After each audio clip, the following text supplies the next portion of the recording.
So what if the apocalypse happened and every internal combustion engine on Earth disappeared overnight? Would you still love cars? Could you learn to welcome your new electric motor overlords? It's the big scary EV question for car enthusiasts. That's today on After Drive.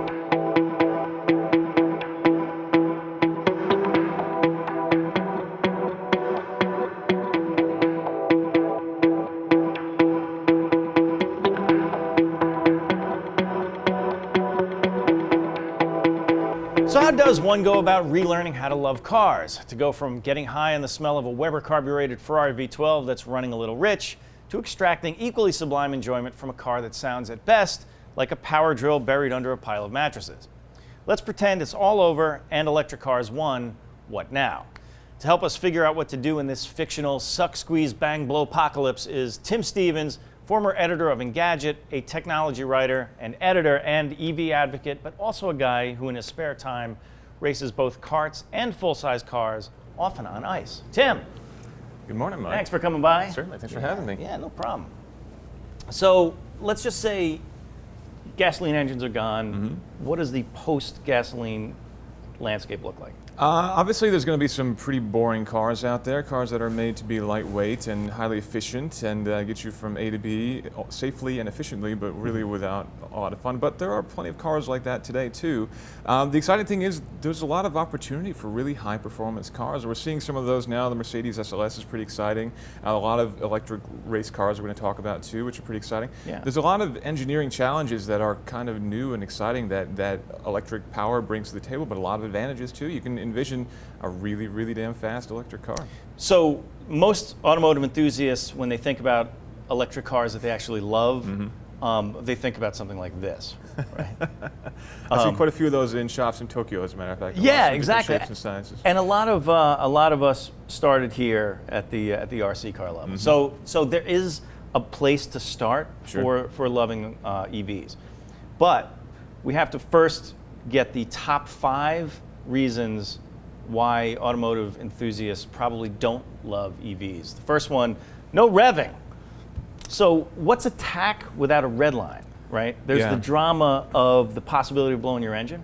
You don't have that with EVs. I mean, there's also no need to shift because they rev so high that you can just go as fast as you want to effectively. I mean, that's definitely something that's taken away from the experience. I think a lot of us lament the lack of clutch and that sort of thing. But no revving, means no motor blowing. That's not the end of the world, right? And there's not a lot of drama. Although extracting power through revs is something that I guess everybody's going to miss. Takes some skill away from the game for sure. Yes, exactly. Also, no smell. I mean, there's a reason why people hang around gas stations, and it's not for the bathrooms. Although it might be for the bath salts, perhaps.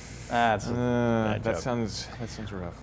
But also about the smell, I mean, it's the rich running V12, the kind of carbureted, that smell of burning carbureted. Yeah, there's nothing like the smell of race gas when you go to the track in the morning. It's a very, very nice smell for sure. Yeah, race gas. It's a heady kind of fragrance, but also nitromethane. Right.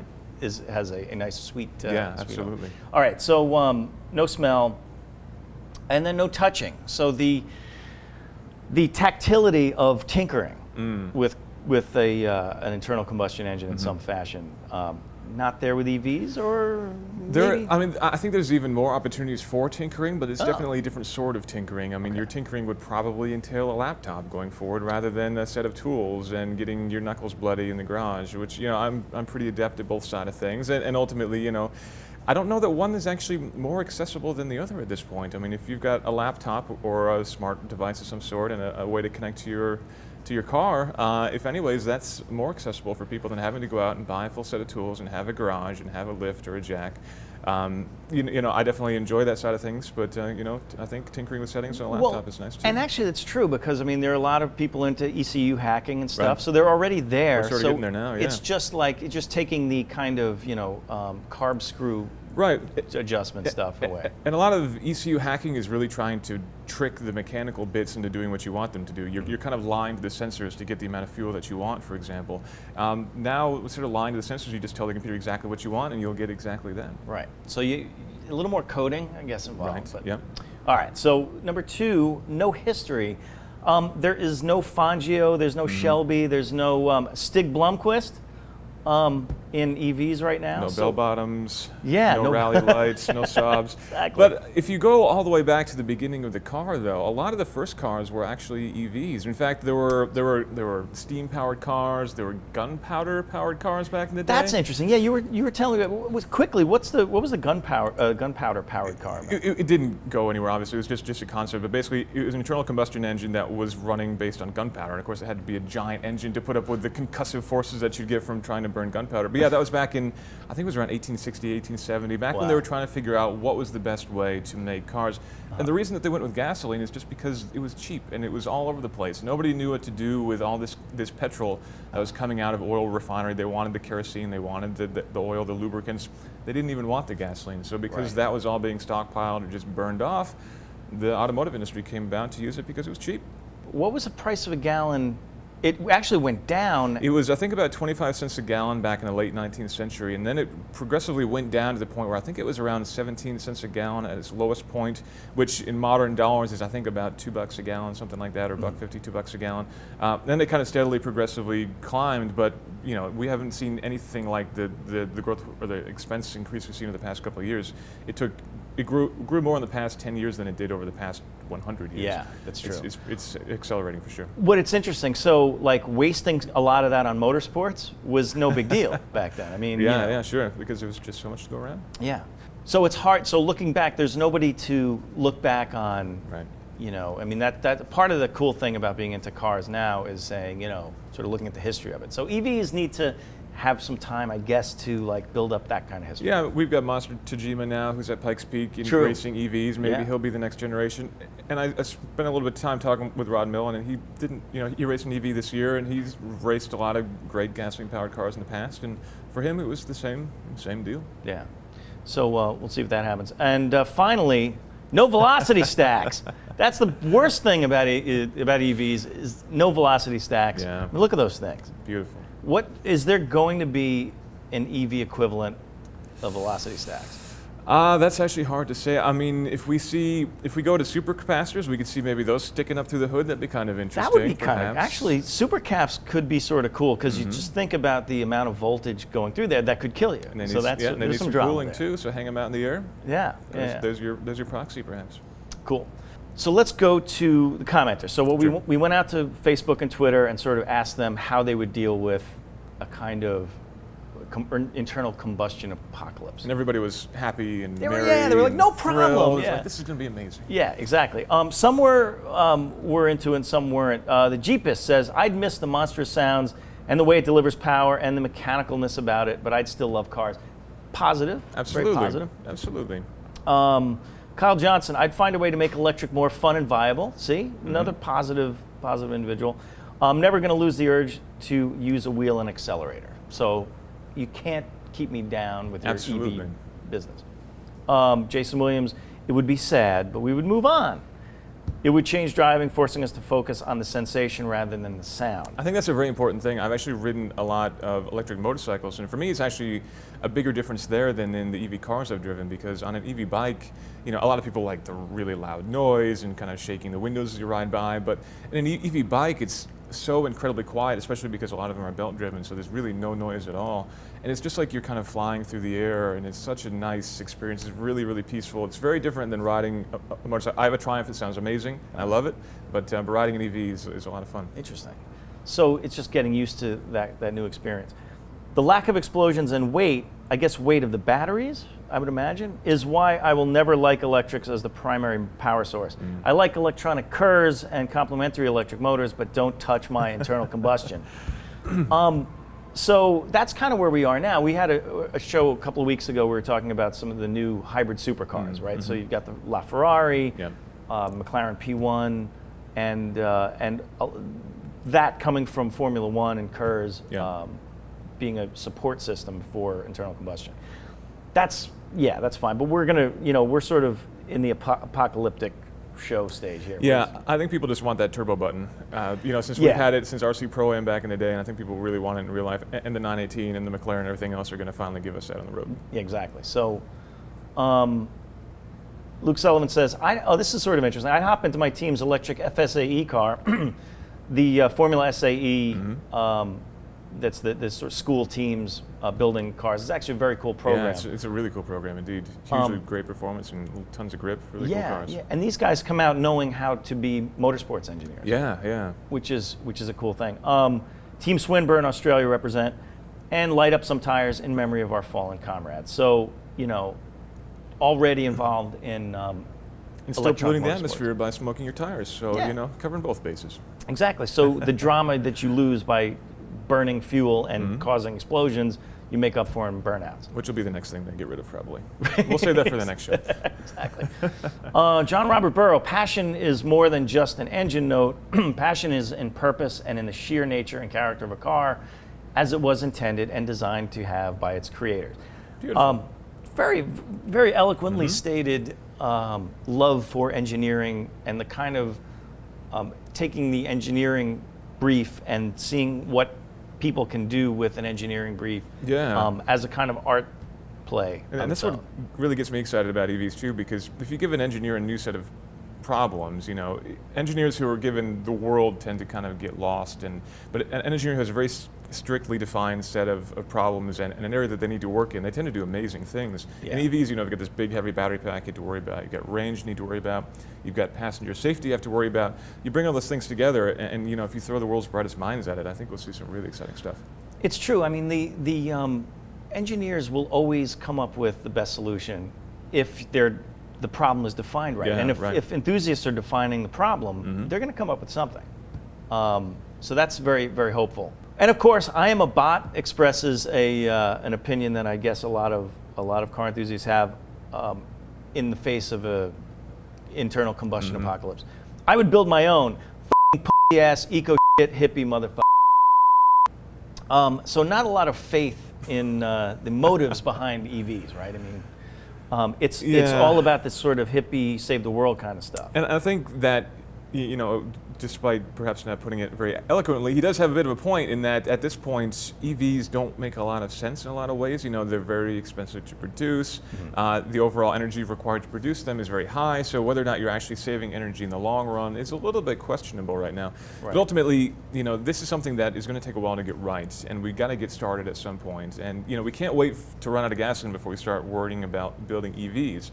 We've got to start there now. And this also helps to encourage the industry to produce more renewable energy and help to improve the grid as a whole too. So there's a lot of good reasons to be building EVs, but there's also a lot of good reasons to be building fun EVs because we car guys are not going to go anywhere. No, it's true. And there's got to be a halo over whatever it is. And if there's a halo over efficiency, there should also be a halo over performance if that's something that we demand. I mean, it's kind of, this is the way we want it to be. So, we have to force them to kind of build it by wanting them to build it. All right. Anyway, so very quickly, let's go through the reasons to love EVs because we were just talking about that. Yeah. Torque, absolutely. Torque! Available from 0 RPM, which is the best part. Yeah, EVs make incredible torque. They do tend to peter out a little bit in terms of horsepower, so it's kind of different from your average, big displacement, small block engine, that kind of thing. But yeah, amazing torque right off the line, and because you don't need any gearing, we'll get there too. But so great torque. I just drove the Toyota thing. We'll talk about it in a bit. But 900 pound-feet of torque and pretty serious. 600 horsepower. That's and no like twin turbos. I mean, it's just all in the electric motor. As soon as you start. So tuning that to be drivable is all in the software and the controller? Is that right? So at that point, what you need to do, I mean, obviously there's an aspect of traction control, but definitely you need to be very, very fine-tuning the responsiveness of the throttle to make sure that you're not getting, instant torque all the way as soon as you put your foot down. So you've got to make sure that the power curve is applied correctly and looking at the speed of the car versus the amount of torque that you apply to make sure you don't just smoke the rear tires all the time. As much fun as that would be. Yeah, I mean, although, it's kind of interesting to think of car guys being hackers eventually. Right. So it's like, sort of giving up the greasy hands for a laptop and coding. And I'm Bot mentioned building his own internal combustion engine car. You could imagine building your own EV much more easily because there's so many, it's so much easier to bolt one together. There's fewer parts to worry about. That's true. Very cool. All right, well, number 2, torque vectoring. So Chris Harris recently drove the SLS AMG electric drive. Let's take a look at a quick clip of Chris driving that and enjoying the torque vectoring. The torque vectoring that's going on here is massively complicated. It's unbelievable because we've got 4 electric motors, 1 at each corner, and all of the torque is being monitored the whole time according to your steering angle, Lord knows what else. As a calibration exercise, this is unprecedented. So let's go into sport mode. So now I've got a slightly more responsive throttle. I've got a chassis which is trying to make things a bit sharper for me. Car feels, yeah, certainly feels a bit more responsive. This is just freakish. This whole torque vectoring thing is freakish. I think torque vectoring might almost be more interesting than the fact this car is electrically driven. It's the new snake oil of chassis design, isn't it? I mean, it almost gives infinitesimal possibilities. The fact that you can put negative torque into one wheel. So the wheel that's moving the slowest in the corner, if you want, you can drag that wheel, back to nothing. I mean, that's incredible. Make the car just turn. And this car does feel very agile for something so heavy. So to me, it sort of feels like torque vectoring is like a killer app for EVs. I mean, that you could sort of fine-tune the way the torque is directed to all the wheels so specifically and finely. Especially with the SLS when you've got discrete motors for each wheel. You can also do it with just a rear-wheel drive car with 2 motors at the rear end, but it's so much easier than trying to do it now. I mean, there's systems like Porsche will kind of do this, but effectively they're applying the brake on wheels to really slow down one wheel. So you're getting torque vectoring, but it's kind of a lossy, wasteful. You're converting energy from the engine into heat in the brakes, which is, kind of just seems like a waste. But here you're actually speeding up one motor, slowing down one motor, and you can enable really, really great handling cars. Yeah, and that's right. When we can get down to the point where a car could sense a condition and immediately adjust every wheel at the same time. Mm-hmm. So that's kind of cool. All right. So also zero maintenance. No engine rebuilding after a day at the track or a couple of days. I've got a full set of tools in my garage, and I enjoy tinkering in there for sure. But it also would be nice to not have to tinker, to not have to pull the motor to pull the water pump and to do the timing belt. These motors are kind of evolved from motors that are used in industrial applications. So they're used to running all day, every day. And these are largely sealed things that you pop in the car, and in theory you'll never need to touch it. And no coolant changes, all that stuff just goes away. Gone. Yeah. Interesting. Mm-hmm. I think the flip side of that is I think people would feel that they're less connected to it. I mean, some real tinkerers and people that are at the track and like yourself, of course, sort of would feel a little bit less of a connection, and you have to kind of make up that in other ways. Yeah, there's definitely a sense of attachment that you get to something when you spent a day in the garage replacing the brake pads or changing your oil or doing whatever. At the end of the day, you feel like you've invested something in that car. So yeah, there had to be some other way of doing it, whether it's tuning it and tweaking it yourself in the software, or maybe it's more personalization when it comes to the look of the car, the colors, the graphics, that kind of thing. Maybe there are other opportunities to make up for that. Yeah, true. No drivetrain losses. This is pretty significant. I think so, yeah. So your average car, you're probably looking at about 15% power loss just from sheer friction within the differentials and the transmission. Everything that is spinning and rubbing against each other, you're losing a little bit of power. So you're basically turning the gasoline engine into heat, and you're using that to grind away your gears, which at some point will need to be replaced. Right. A lot of that goes away. So you make it sound so dirty. It's a little saucy at times. There is some of that in EVs, but it's rare that there's a traditional transmission in an EV because the engine spins so high. You don't really need, a 6 or 7 or an 8-speed gearbox. Right. There might be a reduction set of gears to kind of slow things down a little bit. But just that one set of gears, you might have like a 4 or 5% drivetrain loss versus the 15 or more. I mean, I've got a Subaru WRX at home, and the drivetrain losses there are because I've got 3 differentials and a transmission and everything else, and they're all sucking down some of my engine power. But with the SLS, it's just 4 motors on each corner, no differentials, nothing. So, I mean, there's no more arguments about, at the crank or at the wheels, what's your... Certainly becomes it will definitely reduce the number of flame wars on the average fan form. Less bench racing, for sure. Yes. And number 1, less unsprung mass, which I made all caps because we made the Velocity Stacks one all caps. Nice, I think that's fair. But that's pretty significant, right? So, so talk a little bit about that, and just notwithstanding the extra weight from the battery. Sure. So obviously the cars right now are heavier for sure, but ultimately when it comes to making a car handle, the unsprung mass, which is the stuff within the wheels, basically anything that's not bolted to the chassis, that's really, really important. And with EVs, there's actually the potential to reduce that significantly. I spent a lot of time talking with Peter Rawlinson, who's the former chief engineer at Tesla a while back, about how they made the Model S and the engineering. And he said because the battery pack is so low in the car, they could have actually positioned it below the roll center, which would have made the car roll into the turns. They decided to raise it a little bit because that felt weird, but they were able to use a really, really thin anti-roll bar because of that, because the weight is so low. That helps to reduce things as well. They can also go with smaller brakes because they can use engine braking to help slow the car down. And you can envision a future where maybe you don't even need physical brakes, because we showed the EV little toy car before. A lot of the EV toy cars don't have brakes, but they stop just fine. Yeah. With a little more engineering, you can envision maybe getting rid of friction brakes altogether, which would again be a lot less mass in the wheel and again a lot less weight for the suspension to sling around. So again, with the engineers, I mean, they'll be thinking up new suspension architectures to use all of these strengths. So I mean, even if right now it's not optimized, eventually, all these things with enough engineering tech put behind it could actually make for some really good handling cars. Even the Tesla Model S, which was designed clean sheet as an EV, that's still got a lot of lineage back to traditional engineering for internal combustion engine production cars. You can envision a future where cars are radically different from what we have now in terms of suspension and chassis layout and everything else.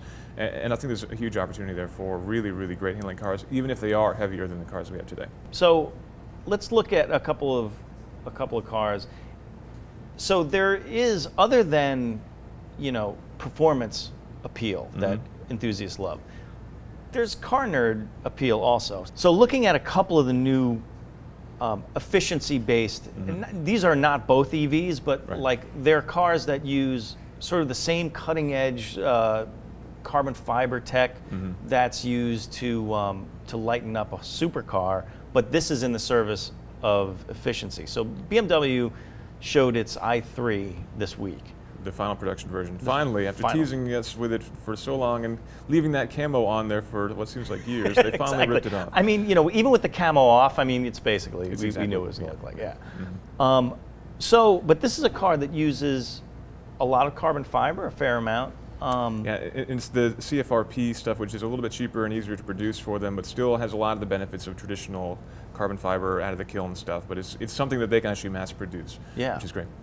So that means, lighter cars. I mean, this is an EV, and then you can add a range extender on. Yeah, which is very interesting to me that they can actually offer that as. I don't think they said what the cost would be to add the range extender on there, but no, I'm guessing I mean, it will not be cheap. They did say it was going to be a few grand. I mean, could be up to, could be $4,000, or at least in euros. The U.S. price is around 42 grand, right? Which is before tax. Prohibitive for sure. It's a lot of money, and it's not. I mean, as a BMW, not exactly the ultimate driving machine yet.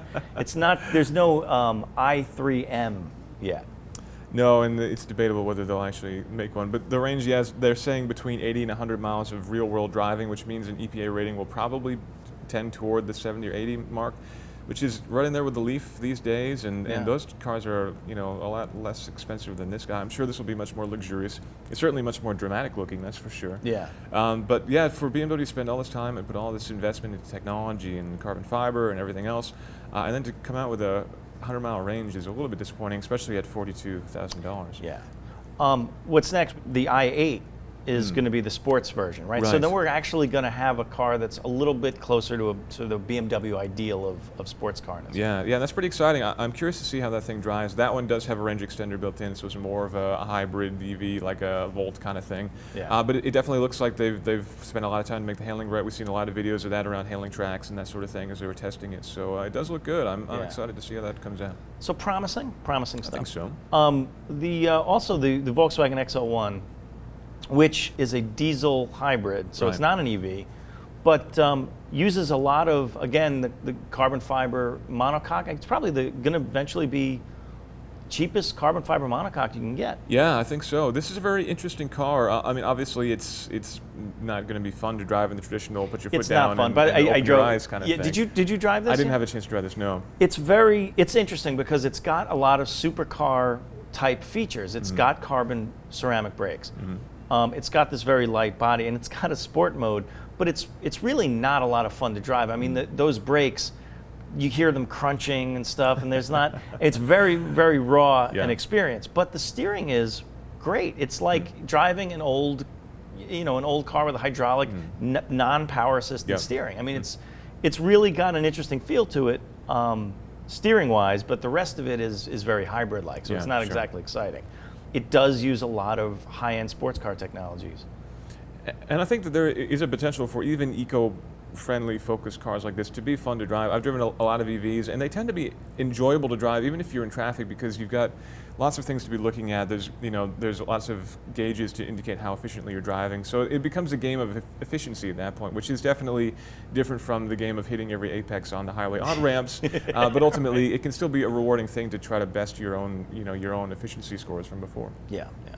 Okay, so after this, we have the car that you drove. Yes, so this is the Toyota P002. This is in the Pikes Peak configuration with the giant wing on the front and the back, which they added in. This is the car that owns the EV record at the Nürburgring, but that was last year, so they've actually made some tweaks to it, including the big wings. And they moved to a central seating position too, which they didn't have in the Nürburgring spec. I think it was a 722 with the Nürburgring, which is almost as fast as the Radical that this is based on, which is pretty impressive. But yeah, this is Rod Millen's car for the Pikes Peak climb this year. Toyota thought they were going to go and break the record again. Unfortunately, some other big guns showed up too. And unfortunately, they got rained on while they were running, which in a rear-wheel drive car is not ideal. The 600 horsepower, 900 pound-feet of torque, which is pretty unbelievable. Serious, and just a ton of downforce. So the day after the race, I got to chat with Rod Millen a bit and drive the car. Unfortunately, only for a couple of laps around the Pikes Peak International Raceway, which is a little road course just south of Colorado Springs. But yeah, the power is unbelievable. You put your foot down and it's just, you're at the speed that you want instantaneously. Wow. No shifting, of course, just a single gear. And I thought it actually sounded pretty cool. It's got that kind of, it's more of a transmission whine than anything else. It's very sci-fi. It's sort of 70s sci-fi, if you like that sound. Yeah, but I like the sound of a straight cut gearbox, and that's pretty much what you're getting out of this. You're right. It's like the straight cut gearbox without the engine behind it. Yeah, I always thought that was a cool sound anyway, so that's what you're getting. When I drove it, it was still on rain tires, which was a little bit unfortunate. In fact, as I was going around the corners, little bits of rubber were flinging off the tires and hitting me in the helmet because they were so soft. And it's actually set up for understeer, which I was very surprised. They like to go with a very, very understeer focused setup for that hill climb because it's such a dangerous course. And especially in the rain, you don't want any surprises going around corners. So it plowed in every corner, absolutely. So handling on a tight little road course, not its forte. Again, it was for the rain setup, but the power was just unreal. Well, talk about Pikes Peak a little bit. So, I mean, Pikes Peak is becoming the proving ground, the kind of, ground zero for EV race cars now. Yeah, the fastest bike this year was an electric bike, the Lightning. Bikes too, yeah. Sure. So that's a pretty strong testament to the engineering that's going in, and ultimately, I spoke with Rod about this a little bit about his thoughts on the future of the class EVs versus gas, and he thinks we're only a couple of years away from EVs being the fastest class on the mountain, which is pretty exciting because at Pikes Peak, one of the big challenges is you're gaining, I think, about 5,000 feet of elevation over the run, and some cars lose up to 40% of their horsepower along the way, which is partly why they need these big wings because the air is so thin up top. But if you're losing 40% of your power, even if you've got a heavier car, an EV will make exactly the same amount of power at the top as it does at the bottom. Without a turbo the size of a garbage can. Exactly. The only challenge for them is cooling because as the air gets thinner, it's harder to cool the engine down. So that's such pretty cool. So they've got this box, basically a refrigerator. They plug it into the car and they run the coolant through it before the run, and it drops the temperature of the car down to just above freezing. Wow. And then they disconnect that and they go up the mountain, and of course the thing gets insanely hot on the way up. But cooling is really the only thing that you need to worry about in an EV in that sort of situation. But you've got full power from bottom to top, which is pretty exciting. It's exciting, and it's perfect because it's within the range of what the batteries can do. Yeah, that's the other thing. They do have a dual charger set up, and they actually had a giant van that was basically a massive battery pack that they would just pull up next to it and plug it in to recharge it. But yeah, they had, I think it was 20-something kilometers of range that they programmed this to get to, which was just enough to get up to the top of the hill and have a little bit extra if they needed to. There wasn't really much more than that. But yeah, it's again a very defined set, a very short course, so it's a perfect sort of thing for this. The same with the Isle of Man that they've been running in EV2. That's another example of a very defined course and a very, again, a strict engineering challenge that you can throw at an engineer and expect them to do great things. So, I mean, motorsports, again, also with the FIA's Formula E now, which seems a little hacky at the moment, because I mean the pit stops are you jump into another car, which seems utterly ridiculous to me. I mean, so I'm trying to figure out the logistics of this. Do you then need 4 cars for a race weekend? Because you've got to be able to. You do need 4 cars. You need 4 cars for the race weekend. Yeah. That just seems like a huge investment. Or you could, I mean, or if you do 3 cars and. Hope your driver. Yeah, exactly. Yeah, I don't know. It does seem a little bit weird, but I mean, Andretti Racing just signed on, so that's a great kick in the pants for those guys. I mean, that should really get them off on a good step. But I really wish there was some sort of battery swapping technology, because it just seems crazy to buy twice of everything. But yeah, right. I mean, eventually, I mean, you could picture them kind of pulling out a battery and putting it back in, like the pit crew would be doing that. Yeah. But and them all throwing their backs out as they're lifting this 800-pound thing out the back. Well, that's, I mean, eventually, like, we'll see how, if this takes off, then the engineers will show up and fix things and make it actually better to watch. It's basically going to be like a feeder series, right? For not a feeder, but more like an exhibition series before the races. Yeah, exactly. And I'm a little bit worried that people won't see it, because I think a lot of people will be kind of wandering around the track, and they'll hear the sound of the engines, and then they'll kind of wander to their seats. Yeah. They'll need some kind of like a siren or something to let people know that the race is starting. Well, that's interesting. We haven't mentioned that, and we didn't put that in the top 5 things to hate about EVs. Yeah. But the sound, it could be great, but at a race, you're just not getting that like earth-shattering, like eardrum-shattering race sound. I still remember my first Formula One race, and standing next to the course and just feeling the shifts in your chest, like being the mic probably. So now everyone else is hearing it too, but feeling like you're being punched in the chest every time they shift. Yeah, or the first time I ever went to a Top Fuel drag race, I mean, it's just like it's like the world ending. I mean, it's amazing. So the sound is definitely part of the motorsports experience. Yeah, it is. And that's something to be considered. I mean, I don't know if they're going to play a tape of an engine, I mean, in the car or something, but.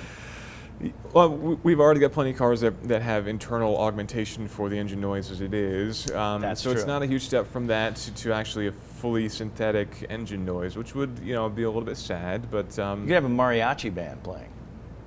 Lots of great things. I mean, not for any reason, but Van Halen going too, maybe. Yeah, exactly. All right, so let's go talk a little bit about the cars that are now the sort of enthusiast cars rather than the motorsports cars. So the enthusiast EVs, you have to put the Tesla S in, because everybody who's driven it, including you, really liked it. And I haven't driven it, but the numbers don't lie. I mean, it's pretty quick. It's like, it is a quick car. 5 Series V8 quick. Yeah, and it handles a little bit more directly, I think, than your average 5 Series or larger Mercedes. The only thing that I didn't like about the handling was transitioning in smooth corners, because it is a very heavy car and it's got those thin roll bars. It does seem to meander a little bit, but direct turning is great, the ultimate handling is great, the grip is great, and the throttle response is, of course, really, really great. And it's again, a really quiet, comfortable ride. You can really easily have a nice conversation with somebody at highway speeds. Really, really nicely engineered car. And one of my favorite features, which is kind of dumb, is the pull handles on the doors. Yeah. When you walk up, it detects the key and extends the handles to you. It's just like this very welcoming gesture to you. Yeah. That, here you go, pretty cool. Come on in, and it turns the lights on for you. It's a very welcoming thing for a car to do. Yeah. Overall, really, really nice car. So if you're into sort of German-style sports sedans, this has the potential to evolve into something that could maybe be an M5 competitor at some point? The question is, does the car need to evolve, or does everything around the car need to evolve? Because ultimately, this could very much, I mean, if you put it back to back with an M5, I mean, not an M5, but a higher end 5 Series anyway, it would compete pretty well. The problem is the range, of course. But as Tesla's building out its supercharger stations, where you can get an 80% charge in about half an hour, that gets you a pretty good ways. And Tesla wants to connect the East Coast to the West Coast by next year. And then they're also rolling out their battery swap stations, which will make it even easier. Yeah.